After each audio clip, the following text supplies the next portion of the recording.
আসসালামু আলাইকুম। আজকে আমি তোমাদেরকে নবম দশম শ্রেণীর রসায়নের তৃতীয় চ্যাপ্টার ইলেকট্রন বিন্যাস সম্পর্কে আলোচনা করব। তো ইলেকট্রন বিন্যাস অনেক ইন্টারেস্টিং জিনিস। এটা হচ্ছে কি ইলেকট্রন বিন্যাস বলতে কি বোঝায়, ইলেকট্রন কিভাবে বিন্যস্ত থাকে বা তার বিন্যাস বা সজ্জা কেমন সেটা নিয়ে মূলত ইলেকট্রন বিন্যাস। তো ইলেকট্রন বিন্যাস বলতে বোঝাতে গেলে আমরা যে আমাদেরকে কক্ষপথ সম্পর্কে জানতে হবে, যেমন রাদার বোর বা বোর সাহেব যেগুলো বলে গেছে। এখন এটা যদি হয় একটা পরমাণু, পরমাণু কেন্দ্রে কি থাকে নিউক্লিয়াস। নিউক্লিয়াস কি, এখানে নিউক্লিয়াস বলতে এখানে প্রোটন আর নিউট্রন থাকে, এখানে কি থাকে প্রোটন প্লাস নিউট্রন। আর বাইরে এই কক্ষপথগুলো বা শক্তি স্তর এইখানে থাকে কি ইলেকট্রন। এই ইলেকট্রন গুলো নির্দিষ্ট যে অরবিট নট অরবিটাল, যে অরবিটে ঘুরে এই অরবিটের একটা নির্দিষ্ট পয়েন্টে ইলেকট্রন গুলো অবস্থান করে। মনে করো সাপোজ এটা একটা অরবিটাল হচ্ছে অরবিট বা প্রধান শক্তি স্তর, দ্বিতীয় শক্তি স্তর এরকম থাকে। এগুলোকে এন দিয়ে প্রকাশ করা হয়। এন সমান কি 1 একটা প্রধান শক্তি স্তর, এন সমান যদি হয় 2 তাহলে দ্বিতীয় শক্তি স্তর। এখন ইলেকট্রনগুলো এই কক্ষপথে ইলেকট্রন স্থির থাকে না, সবসময় কি চলমান ঘূর্ণনশীল থাকে। এখন এই যে নির্দিষ্ট পয়েন্টের ভিতরে আমাদের জানতে হবে উপশক্তি স্তর। উপশক্তি স্তর কি, এই যে একটা অরবিট বা প্রধান শক্তি স্তর, এই শক্তি স্তরের ভিতরে যে উপশক্তি স্তর বলতে যে নির্দিষ্ট পয়েন্টে ইলেকট্রনগুলো থাকে, মানে নির্দিষ্ট জায়গায়। যেমন আমি বাংলাদেশি, এখন যদি বলে বাংলাদেশে থাকি, এখন যদি বলি সে কি সহজভাবে বুঝে পাবে, নাকি আমি যদি বলি না আমার নির্দিষ্ট স্থান হচ্ছে কি আমি খুলনাতে আছি বর্তমানে, বা খুলনার পাবনা খানপাড়া এরকম যদি বলি, তাহলে কি সবাই এখানে আসে সহজে খুঁজে পাবে না? তেমনি ইলেকট্রন বলতে মনে করি প্রধান শক্তি স্তর ওইটাকে ধ্রুবক কান্ট্রি, আচ্ছা মূল যে জায়গায় অবস্থান করবে সেটাকে বলা হয় অরবিটাল। তাহলে যদি অরবিটালের সংজ্ঞা আমরা দিতে যাই তাহলে কি বলা যায়, যে নির্দিষ্ট জায়গায় বা যে নির্দিষ্ট পয়েন্টে ইলেকট্রন থাকার সম্ভাবনা 90 থেকে 95%, যে জায়গায় 90 থেকে 95% ইলেকট্রন থাকার সম্ভাবনা থাকে সেটাকে বলা হয় কি অরবিটাল। কি বলা হয় অরবিটাল। এখন এই প্রথম শক্তি স্তরে কয়টা অরবিটাল আছে, দ্বিতীয় শক্তি স্তরে কয়টা অরবিটাল আছে, এগুলোকে আমাদের কি জানতে হবে। যে আমি সাপোজ এটা যদি একটা মানে গল্পের মাধ্যমে বলি, কল্পনা না করে বলি সমস্যা নেই। এখন আমি একটা বিল্ডিং কল্পনা করি, বিল্ডিং কেমন বিল্ডিং, অদ্ভুত ধরনের এক বিল্ডিং। যেমন আমি ভাবি যে একটা বিল্ডিং আছে এরকম, সাপোজ একটা বিল্ডিং, এই বিল্ডিং এ আমি চারতলা একটা বিল্ডিং কল্পনা করি। এই বিল্ডিং এর প্রথম তলায় ধরলাম আমি একটা রুম, দ্বিতীয় তলায় দুইটা রুম, তৃতীয় তলায় ধরলাম আমি তিনটা রুম আছে, চতুর্থ তলায় আমি ধরলাম কি চারটা রুম। ঠিক আছে, এখন রুমগুলোর নাম দিলাম আমি কি, আচ্ছা কি দেখো রুমগুলোর নাম দিলাম একটা এস রুম, একটা পি, আর একটা ডি, আর একটা এফ। এখন বলতে পারি এস পি ডি আবার ডিএফটি। এখন রুম বলতে কি, রুম বলতে আমরা কেমন বোঝায়, একটা আছে ড্রয়িং রুম, বেডরুম কিংবা ওয়াশরুম বা কিচেন এরকম থাকে না বিভিন্ন টাইপের, তারপর এরকম ধরুন একটা S room, P room, D room, F room এরকম ধরুন। এখন তাহলে প্রথম কক্ষপথ বা প্রথম শক্তি স্তর আমি বললাম যে বিল্ডিং এর নিচতলা বা গ্রাউন্ড ফ্লোর এখানে একটা রুম আছে, তা প্রথম রুমে আমি ধরলাম ইএস। ঠিক আছে, দ্বিতীয় তলায় দুইটা রুম, একটা আছে এস রুম, একটা কি পি রুম, তৃতীয় তলায় তিনটা রুম এস পি ডি। ঠিক আছে, চতুর্থ তলায় আমি ধরলাম কি এস পি ডি এফ। ঠিক আছে, এখন এটা হচ্ছে নিচের শক্তি স্তর বা প্রথম ফ্লোর, সেজন্য আমি দিলাম 1s দিলাম। এটা যেহেতু দ্বিতীয় তলা সেজন্য 2s 2p দুইটা রুম। এটা যেহেতু তৃতীয় তলা এখানে আমি দিলাম কি 3s 3p 3d। এইটা যেহেতু আমার চতুর্থ শক্তি মানে চতুর্থ তলা সেজন্য আমি দিলাম কি 4s 4p 4d 4a। ঠিক আছে, এখন আরেকটা কথা কি, যে আমাদের রুমগুলো দিলেন একটা S room, P room, D room, F room. এখন বাস্তবতার সাথে যদি মানে এমনি ইমাজিন করি তাহলে একটা ড্রয়িং রুম, বেডরুম, ওয়াশরুম কিংবা কিচেন, এখন সব রুমের ক্যাপাসিটি কি সেম? অবশ্যই সেম না। যেমন তোমার ওয়াশরুমে সর্বোচ্চ কতজন নাকি একজনই থাকে, তাই না? তারপর তুমি বেডরুম বা ড্রয়িং রুম সব রুমের ক্যাপাসিটি কি সেম না, একটা রুমে এক রকম লোক থাকে না। এখন মনে করো তোমার যে এস রুমে সর্বোচ্চ থাকতে পারবে 2 জন, পি রুমে 6 জন, ডি রুমে 10 জন, এফ রুমে কত জন 14 জন। এখন সাপোজ ভাবো যে এই বিল্ডিং এ থাকার জন্য একজন লোক আসলে কতজন? একজন লোক। তাহলে কি প্রথম সে নিচতলা থেকে ঢুকবে না? এখন একজন যদি আসে তাহলে কি সে প্রথম এইখানে থাকবে, প্রথম রুমে থাকবে। এখন এর সঙ্গে সর্বোচ্চ থাকতে পারে কতজন? 2 জন। তো একজন যদি থাকে তো অবভিয়াসলি প্রথম রুমে এখানে থাকতে হবে, তাই না? তো এখানে আমরা লিখতে পারি কি হবে? 1s1 মানে যে উপশক্তি যেটা ওর উপরে আমরা ইলেকট্রনটা বুঝাই। তাহলে ইলেকট্রন যদি প্রথম একটা আসে তাহলে 1s, এটা কিসের? হাইড্রোজেন ইলেকট্রন আসে।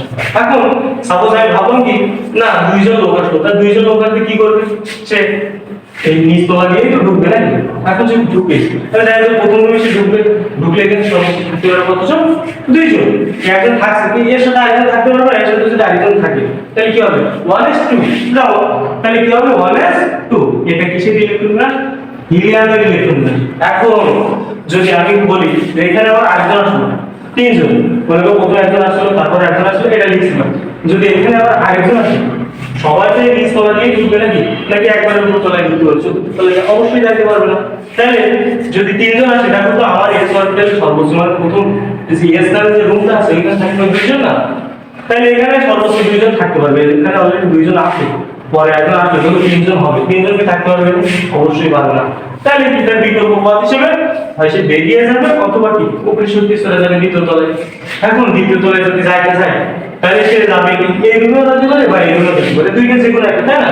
তাহলে একটা কোন শক্তি মানে কোন রুমে যাবে বা কোন উপশক্তি স্তরে প্রবেশ করবে সেটা আমরা একটা নিয়ম দিয়ে বের করতে পারি। সেই নিয়মটাকে বলা হয় কি আউটবাউ নিয়ম। কি বলা হয়? আউটবাউ নিয়ম। এটা হচ্ছে একটা জার্মান শব্দ, ঠিক আছে? জার্মান শব্দ। আউটবাউ মানে হচ্ছে কি বিল্ডিং আপ, বিল্ডিং এর কথা হচ্ছে কি, এর মূল শব্দ হচ্ছে কি ইলেকট্রন আগে কি করবে? নিম্ন শক্তি স্তর পূরণ করবে। নিম্ন শক্তি স্তর বলতে কি যার n প্লাস l এর মান যত কম সে তত নিম্ন শক্তি স্তর। এখন আমরা হয়তো অনেকে জানি n আর n হচ্ছে কি, এখন এখানে n কি প্রধান শক্তি স্তর আর s কি উপশক্তি স্তর। এখন এটা সম্পর্কে আমরা মোটামুটি সবাই জানি বা জানবো, ঠিক আছে? এখন আপাতত যেটা দেখা যাচ্ছে, যেমন আমি যদি দেখা হয় 1s বলে চলবে বা 2s বা 2p বা 3s বা 4d এরকম যদি থাকে, দেখো এই s p d বা যদি বলা হয় 4s, পরের যদি বলি দেখো এই যে এস পি ডি বা এফ এগুলোর সাথে যে সংখ্যাটা আগে থাকবে, আমি পরে বেসিক আপাতত যেটুকু আমার জানা দরকার, এর সাথে যে সংখ্যাটা থাকবে সেটা হচ্ছে কি এন এর মান, ঠিক আছে?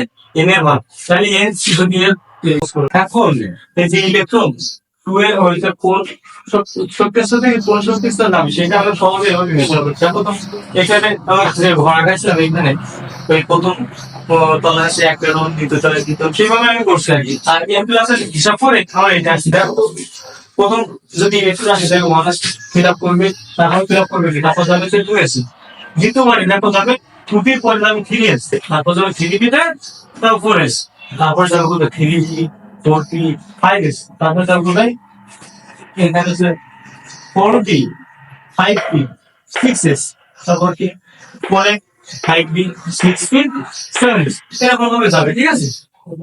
এখন দেখো আমি এখানে সরল ফরম্যাটে লিখলাম। দেখো প্রথম electron 1s 2s 2p 3s 3p 4s 5p 4p 5s 4d এরকম ভাবে যাবে। থাকো দেখো তো। আর বলছিলাম কি s অরবিটাল ফ্যাক্টর 2টা, p অরবিটালের 6টা, d অরবিটালের 10টা, m অরবিটালের 14টা। ওই যেরকম হিসাব করেছিলাম ড্রয়িং রুম মেথড সেটা, ঠিক আছে? এখন আমি দেখো তো যদি নাইট্রোজেন ইলেকট্রন করতে যাই, দেখো তো নাইট্রোজেনের পারমাণবিক সংখ্যা হচ্ছে কত? 7। তাহলে ইলেকট্রন সংখ্যা হচ্ছে ইলেকট্রন সংখ্যা 7। এখন থেকে ইলেকট্রন করি, দেখো তো আমরা আগে লিখে নিলাম এই সিকোয়েন্স এবং লিখে নিলাম 1s 2s 2p এবং তারপর দেখো লিখে নিলাম। এখন আমি বলছি কি প্রথম দাবি 1s এস অরবিটাল এস রুমে থাকতে পারে সর্বোচ্চ কয়টা? 2টা। তাহলে এখানে 2টা দিলাম। আমার লাগবে টোটাল কয়টা? 7টা। এখনো বাকি আছে কয়টা? 5টা বাকি আছে এখনো। তাহলে আবার দেখো আমরা এস বার পাচ্ছি, তাহলে এখানে থাকবে কয়টা? আবারও থাকবে 2টা, তাই না? 2 আর 2 7, 4টা ইলেকট্রন আমার অলরেডি দেয়া শেষ। তাহলে 7টা থেকে যদি 4টা চলে যায়, এখন 3টা বাকি আছে না? সেই 3টা কোথায় থাকবে? দেখো পিতে আমার থাকতে পারে সর্বোচ্চ কয়টা? 6টা। 3টা তো অবভিয়াসলি এখানে ইজিলি থাকতে পারবে, তাই না? আচ্ছা এখন যদি তাহলে আমি এইভাবে আর কি সবগুলোই করতে পারবো। অবশ্যই গান তোমাকে দিতে তোমাকে সিলেক্ট সেটা পরবর্তী দেখাই দেবো, সমস্যা নেই। কিন্তু দেখো তো এবার যদি আমি ফলোরিনের ধরি, ফলোরিনের ইলেকট্রন সংখ্যাটা 17, তাই আমি যদি এভাবে সিকোয়েন্স গুলো লিখি, দেখো তো 1s 2s 2p 3s 3, তোমার দিকে এই পর্যন্ত লিখা। এখন দেখো প্রথমে ps আমার এই সত্যি থাকে সর্বোচ্চ 3টা, তারপরে আমার এসি এখানেও থাকে সর্বোচ্চ 3টা, জমা থাকতে পারে কয়টা, সর্বোচ্চ 6টা। আমি এবার একটু ক্যালকুলেট করি কয়টা ইলেকট্রন বসাই, দেখো তো 2 আর 2 4, 4 আর 6 10টা, এখন আমার বাকি কয়টা, 7টা। 7টা যদি বাকি থাকে এছাড়া থাকতে পারে সর্বোচ্চ কয়টা, 2টা। তাহলে আমার চলে গেল 7 থেকে 2টা চলে গেল, এখনো 5টা বাকি। ওটা আমার এরকম কয়টা, 12টা শেষ, 5টা বাকি। তারপরে হচ্ছে কি পি অরবিটাল 3 বিমস এবং পি তরঙ্গ থাকতে হবে 6টা। আমার বাকি আছে 5টাতে, 5টা এখানে ইজিলি থাকবে তাই না, লিখলাম এটা একটা পোলারিটি ইলেকট্রন বিন্যাস। এখন যদি আমি সোডিয়াম করি একই ভাবে তোমরা পারবো। দেখো আগে লিখলাম 1s 2টা আছে, এখনো বাকি আছে কয়টা, এখন আছে তোমার 9টা। আমি এটা লিখে নিয়ে 1s 2s 2p 3s লিখলাম। আচ্ছা তাহলে 3টা দিলাম, তারপরে 2টা দিলাম 2004, তবে সেপ্টেম্বর সর্বোচ্চ 6টা, 6টা দিলাম 4 আর 6 10, আর আমার বাকি আছে একটা মানে এখানে যাবে, যদি এটা আমার লাগতেছে এটা আমি শুধু সমস্যা নেই। এই তাহলে এইভাবে যদি আমরা ইলেকট্রন বিন্যাস করি সহজেই আমরা করতে পারবো। ঠিক আছে, তো আজকে এই পর্যন্তই, অন্য একদিন দেখা হবে। আচ্ছা, আল্লাহ হাফেজ।